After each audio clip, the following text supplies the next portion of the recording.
Okay, so you're here because you want to get the real story, fast but deep, on figures who've really made a mark. Yeah, and today we're definitely doing that. We're going to unpack Eminem. Exactly. I mean, for what, 25 years now, he's been this uh, unavoidable force, controversial, incredibly talented. And he totally reshaped hip-hop, no question. So our mission today, basically, is to take you through the whole journey of Marshall Mathers III. We'll hit the key moments, maybe pull out some stuff you didn't know. hmm Go beyond the big singles and the headlines. All right, let's jump in. His birth name, Marshall Bruce Mathers III, born October 17th, 1972, St. Joseph, Missouri. And right from the start, things were shaky. His dad left pretty early on. His mom, Debbie, she was only 17 when he was born. That instability is a huge theme, isn't it? They were always moving back and forth, Missouri, Detroit. Constantly, which Yeah. meant he was always the new kid, always the outsider. Yeah, I think that played a massive role in, shaping who he became. For sure. And a big part of that was growing up in Detroit, in Yeah. a working class neighborhood that was mostly black. Right. That wasn't just geography. It was like the foundation for his connection to hip hop. He wasn't just listening, he was in it. Yeah, he absorbed it. But it wasn't easy. Childhood was rough, lots of bullying. Including that really bad incident when he was 9. It's- Put him in a coma, just awful. And school, forget it. Failed ninth grade 3 times. Eventually just dropped out. Which makes you wonder, right? How does someone channel all that difficulty? Well, for him, it seems music was the answer. His uncle Ronnie gave him Ice-T's Reckless when he was, what, 11? Uh-huh. And apparently he got obsessed with LL Cool J's I'm Bad around then, too. Yeah. Memorized it. So the seeds were planted early. This wasn't just casual listening. It was like his lifeline. Totally. And he started battling, Mm-hmm. lunchroom ciphers, local clubs, the classic way you earned your stripes. But being a white kid doing that in Detroit back then, Yeah, that came with its own set of problems, a lot of prejudice. He really had to fight for credibility. that's something 8 Mile touches on, right? That whole proving ground aspect. Exactly. It captures that feeling, that need to earn respect. And speaking of battles, his relationship with his mom, Debbie, that was a whole other war zone. Played out very publicly in his music. Oh, absolutely. Yeah. It's a central theme, and it's often brutal. Accusations of abuse, addiction. It's raw. But it's complicated too, right? She sued him for defamation at one point. She did. Which reminds you, these lyrics had real-world fallout. But they also apparently had times where they reconciled. It's rarely black and white with family. Mm-hmm. Before all of fame, though, life was a grind. Minimum wage jobs. Like at Gilbert's Lodge. Cooking, washing dishes. Sometimes like 60 hours a week. Just struggling to get by. Really puts the later success in perspective. He was juggling all that while trying to make music. And starting a family, too. He met Kim Scott in high school. He was 15, she was 13. Their relationship, famously stormy, on again, off again for years. Right. And then their daughter, Haley Jade, was born in 1995. Haley became huge in his life and his music. You hear her name constantly. He seems fiercely dedicated to being a dad. Absolutely. Despite everything else going on, that seemed like a constant focus for him. So he tries to break into music officially. First album, Infinite, 1996. Nothing. Sold maybe 1,000 copies. The Detroit scene pretty much ignored it. Ouch. But maybe that failure was necessary. Seems like it, because after Infinite tanked, he needed something different, a new angle. Enter Slim Shady. Exactly. This alter ego. Way darker, more violent, definitely controversial, but also kind of funny. In a really twisted way. The Slim Shady EP in 97 gave us the first taste. It was such a deliberate creation, a way to say things, explore stuff, maybe that Marshall Mathers couldn't or wouldn't. Yeah, provides a bit of distance, maybe. Maybe, but then comes a big break. He's at the Rap Olympics in LA, comes in second. And somehow that Slim Shady EP tape gets passed along. Ends up with someone at Interscope who gets it to Dr. Dre. And Dre's reaction is legendary. Find him now. Just like that. Incredible. And think about the context. A major figure like Dre seriously backing a white rapper then, that was huge. Monumental. It gave him instant credibility, opened every door. So he signs to Aftermath. Dre produces. And February 99, the Slim Shady LP drops. And boom. Everything changes overnight. Triple platinum, Grammy for Best Rap Album. And my name is?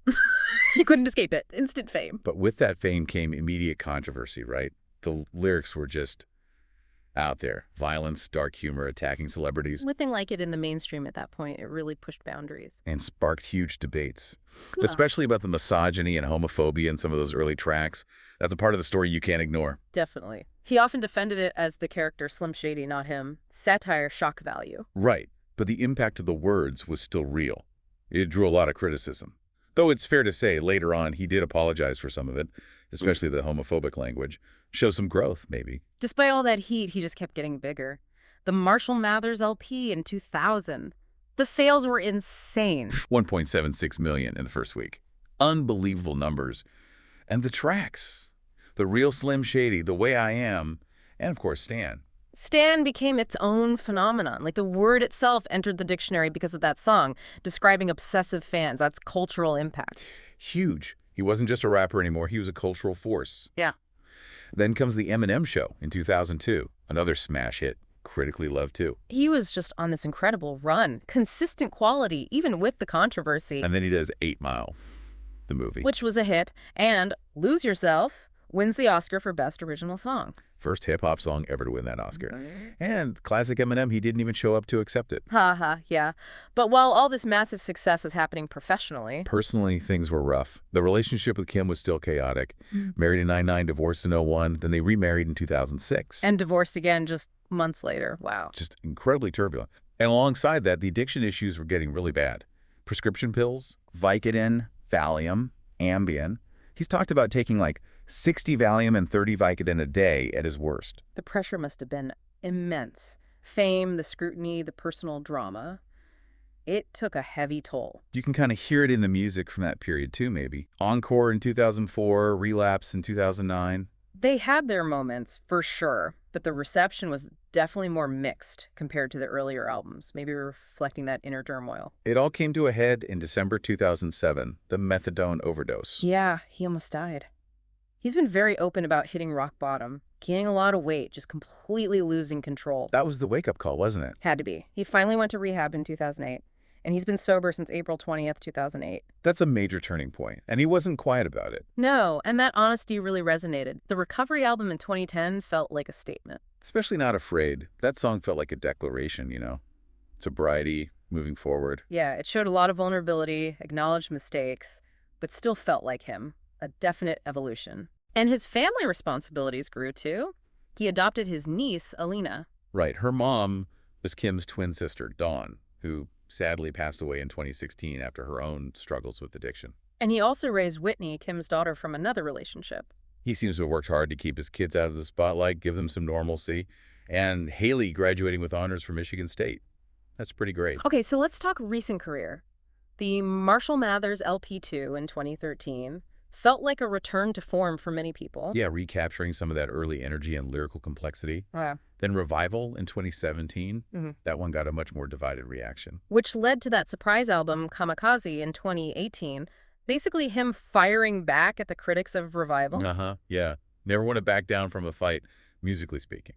It showed he was still paying attention, still engaged. Then Music to Be Murdered By dropped out of nowhere in early 2020. And then a side B later that year, still prolific. It's pretty amazing, really. Staying relevant, still generating buzz after more than 20 years.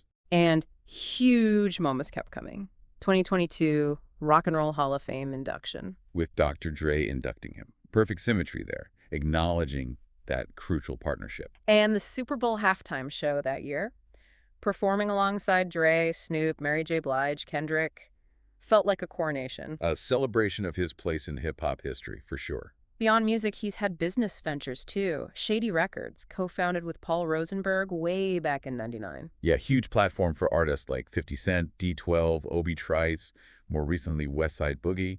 Major impact as a label head, too. And Mom's Spaghetti, the restaurant in Detroit. Started as a lyric from Lose Yourself, became a real thing. Shows his cultural footprint and that tie to Detroit. He stayed loyal to Detroit, hasn't he? Still lives there, invests in the city. Runs the Marshall Mathers Foundation, helping disadvantaged kids there. That connection seems really important to him. So summing up his legacy, it's multifaceted. Breaking racial barriers in hip-hop is a big one. Absolutely. Well, always, it seems, trying to respect the culture's roots. And then there's just this sheer technical skill. Oh, man, yeah. The rhyme schemes, the wordplay, the flow variations, the storytelling. Listen to something like the start of Lose Yourself. The internal rhymes alone are crazy. Technically, he's just exceptional. And that authenticity, that raw, sometimes uncomfortable honesty, Mm. it's always been there. For better or worse, yeah. And his influence on rappers who came It's after him. huge. Kendrick Lamar, J. Cole, Logic, Joyner Lucas. So many cite him as an inspiration. It really is this kind of wild American story, isn't it? Poverty, struggle, talent, hard work, massive fame, addiction, recovery. All played it on the world stage. And he's still going. The 2024 album, The Death of Slim Shady, Coup de Grace, Yeah. still got the fire, still got the skills. It's been a hell of a ride to watch. The evolution is undeniable. From anger to recovery, provocation to maybe more thoughtfulness, outsider to absolute legend. The longevity is just incredible. Well, hopefully this deep dive gave you a clearer picture, a fuller understanding of Eminem's whole journey. It's a complex one. Definitely. And if you want to dig deeper into the music, you really got to listen to the Marshall Mathers LP and the Eminem Show. They're essential. Yeah, they capture that peak intensity.